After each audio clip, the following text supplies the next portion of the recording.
Prime Minister Narendra Modi has said that the India-US partnership augurs well for the future of democracy.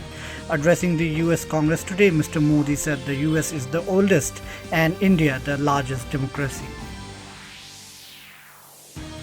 Earlier last night, Prime Minister Narendra Modi and US President Joe Biden held bilateral talks at the White House in Washington, D.C. On the concluding day of 2 days long G20 level summit in Patna, several bilateral and multilateral meetings are scheduled to take place. The delegates will discuss the draft statement on universal social security, women and future for work.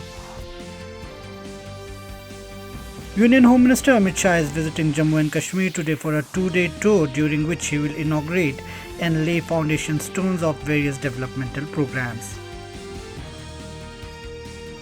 In Assam, the flood situation is grim as more than 4,95,000 people are still reeling under the deluge across 22 districts. A total of 1,366 villages of 58 revenue circles are affected due to flood, and 14,091 hectares of crop area have been damaged across the state.